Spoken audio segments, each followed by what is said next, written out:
Hai, masih bersama saya, Mr. Z, bicara.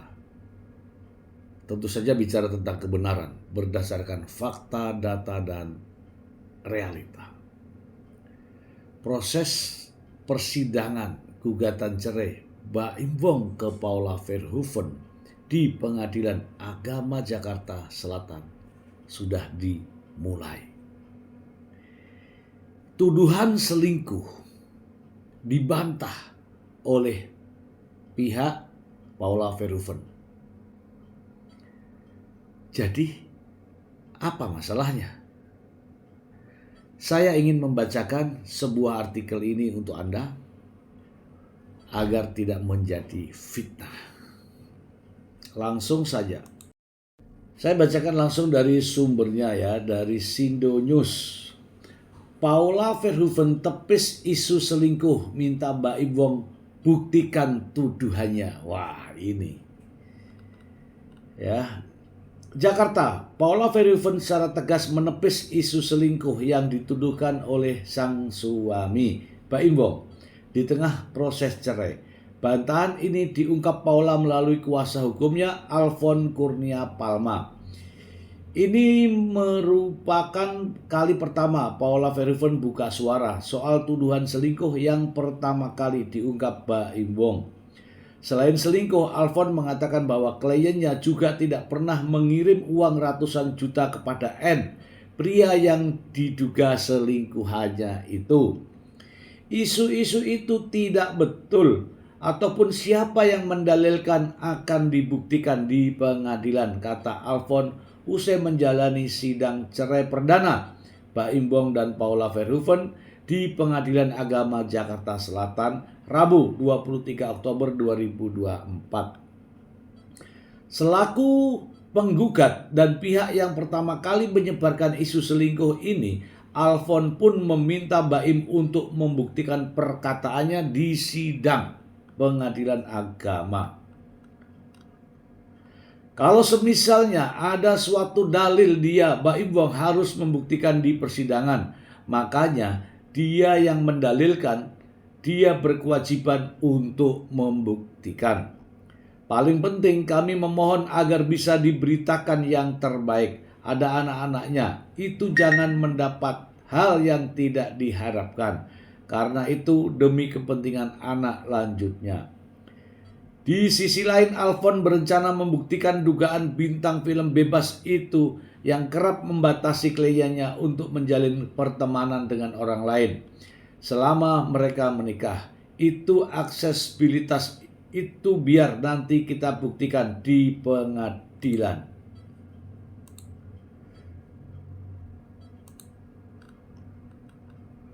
Di sisi lain, mediasi Baim dan Paula pada sidang cerai perdana hari ini belum menemui titik terang. Keduanya akan menjalani sidang lanjutan mediasi pekan depan. Ini mediasinya masih berjalan ya, artinya kita bagaimana mempertemukan kepentingan-kepentingan itu butuh proses. Bukan mempertentangkan, kita mempertemukan tandasnya. Baim Wong resmi menggugat cerai Paula Verhoeven di Pengadilan Agama Jakarta Selatan.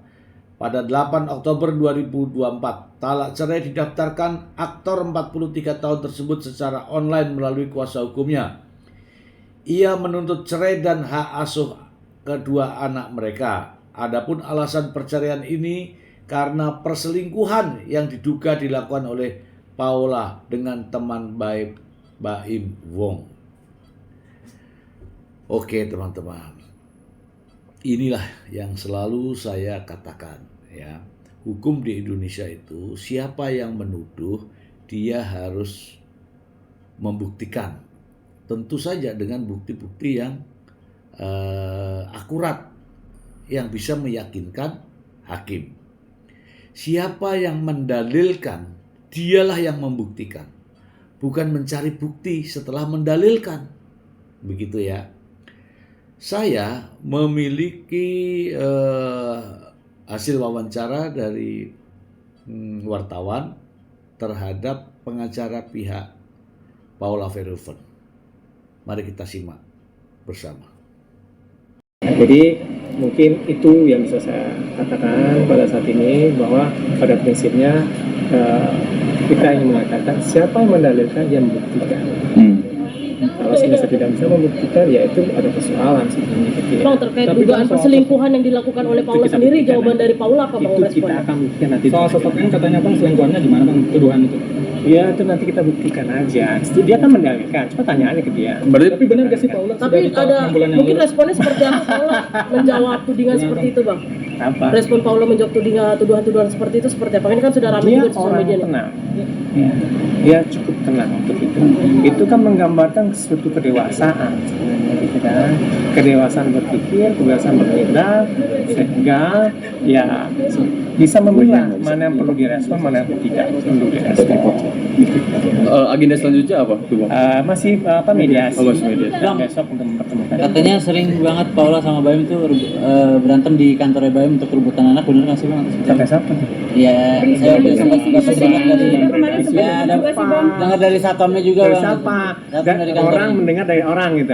Saya- Saya bilang begini sama Mas gitu kan. Iya kan, Saya satpam- dengar Mas itu. Satpamnya melihat gitu. Dia kan juga memberikan jawaban juga. Dia nggak langsung. Iya. Ya itu kita buktikan aja, tapi yang harus dipahami pada sip ini, keterangan orang itu dibagi juga dua, orang yang melihat langsung, mendengar, melihat dan mengalami, ya satu. Kemudian yang kedua, orang yang mendengar, gitu kan. Orang yang mendengar itu, keterangannya itu tidak penuh, tidak sempurna, itu yang dinamakan sebagai DID2. Gitu. Nah kalau bisa orang mendengar ini gitu kan, ya itu kan bisa dikreasikan masing-masing kan. Nah, tapi sih tidak merespon itu. Tapi ini adalah prinsip umum tentang kesaksian. Itu tidak hanya di sini, tapi juga di ruang lingkup peradilan yang lain. Tapi jangan Nah itu tadi ya, agar informasi ini seimbang, saya juga ingin membacakan ya informasi dari pengacara Baim Wong, Fahmi Bahmid. Saya menghindari fitnah, saya langsung saja bacakan ya. Dari CNN Indonesia, pengacara bocorkan isi sidang mediasi cerai Baim Wong dan Paula. Jakarta, CNN Indonesia, pengacara Baim Wong Fahmi Bahmid memastikan tidak ada bahasan mengenai harta gonogini dalam mediasi cerai kliennya dengan Paula Verhoeven di Pengadilan Agama Jakarta Selatan pada Rabu 23 Oktober 2024. Ia mengatakan gonogini tidak masuk materi pembahasan karena tidak dicantumkan Baim Wong ketika mengajukan permohonan cerai talak. Fahmi menjelaskan permohonan cerai itu hanya menjelaskan alasan gugatan dan memohon hak asuh anak. Menjelaskan alasan gugatan dan memohon hak asuh anak. Ini ya, tertulis di sini menjelaskan alasan. Yang membahas harta nggak ada. Tidak ada pembahasan harta. Di mediasi tidak dibahas. Di gugatan pun tidak ada, ujar Fahmi Bahmid di Pengadilan Agama Jakarta Selatan, Rabu 23 Oktober 2024. Di gugatan itu murni adalah terkait perselisihan dan pertengkaran dalam rumah tangga, sekaligus mohon untuk hak asuh anak. Saya ulangi, garis bawah ini. Di gugatan itu murni adalah perselisihan dan pertengkaran dalam rumah tangga, sekaligus mohon untuk hak asuh anak. Hilang perselingkuhannya, jadi adanya perselisihan dan pertengkaran rumah tangga. Oke ya, saya lanjutkan dulu. Fahmi kemudian menjelaskan materi mediasi dan gambaran sidang perdana antara Baim dan Paula. Pengacara itu menyebut pemohon dan termohon sempat terlibat dialog mengenai hak asuh anak. Baim Wong dan Paula Verhoeven mempunyai argumen masing-masing soal hak asuh anak. Dari pihak pemohon, anak-anak diyakini lebih tepat jika diasuh Baim karena lebih nyaman dan santai. Sementara itu, Paula Verhoeven memiliki alasannya sendiri untuk mendapatkan hak anak. Perdebatan itu mendorong mediator meminta Baim dan Paula untuk menyiapkan keterangan tertulis berisikan argumen mereka tentang hak asuh anak. Tadi terjadi sedikit penjelasan satu sama lain, memberi penjelasan satu sama lain tentang hak anak, tentang apa yang terbaik buat anak-anak, ungkap Bahmi. Jadi satu sama lain menjelaskan itu anak-anak dengan siapa. Menurut Baim, anak-anak itu lebih nyaman dengan dia karena mereka itu santai dan sebagainya, sambungnya. Meski begitu, Fahmi memastikan tidak ada obrolan yang perdebatan alot selama mediasi berlangsung. Ia menilai pasangan suami istri itu sama-sama sadar dengan situasi hubungan mereka. Fahmi juga meyakini kedua pihak memiliki tujuan yang sama, yakni ingin mengusahakan solusi terbaik untuk anak-anak mereka. Nggak ada yang luar biasa alot, nggak ada. Mereka mungkin menyadari bahwa ini adalah perjalanan hidup mereka, sehingga tidak ada lagi yang diperdebatkan, tetapi semua membahas terbaik untuk anak-anak. Baim Bong resmi mengajukan permohonan cerai terhadap Paula Verhoeven. Ia pertama kali mengkonfirmasi hal itu pada Selasa 8 Oktober 2024 siang. Permohonan cerai Baim Bong terhadap Paula hadir setelah keduanya menikah hampir 6 tahun dan beberapa bulan setelah pernikahan mereka diterpa kabar miring. Baim dan Paula kemudian menghadapi sidang cerai perdana yang diadakan pada Rabu 23 Oktober. Sidang cerai itu diadakan dengan agenda mediasi. Pasangan suami istri itu sama-sama menghadiri sidang secara prinsipal hingga menjalani mediasi.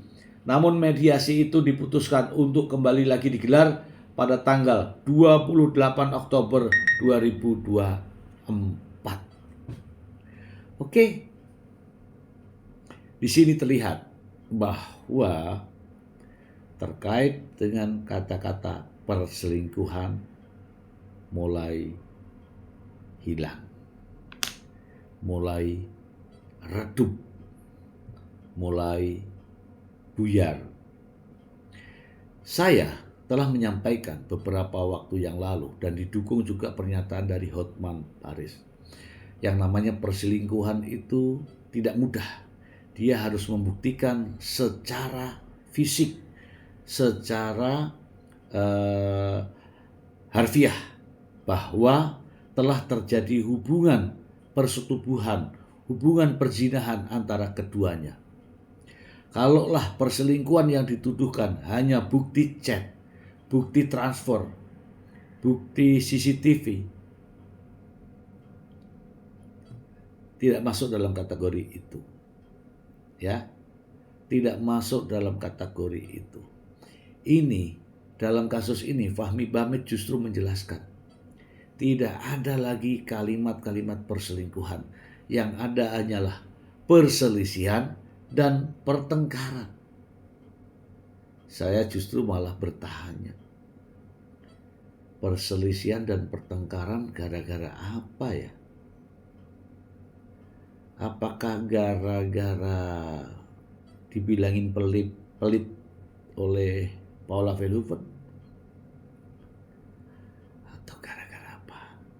Ada apa? Saya belum tahu ya. Yang jelas, selain tudingan-tudingan yang miring terhadap Paula Verhoeven, saya yakin ada sesuatu yang tersimpan di balik ini semua. Semoga bermanfaat.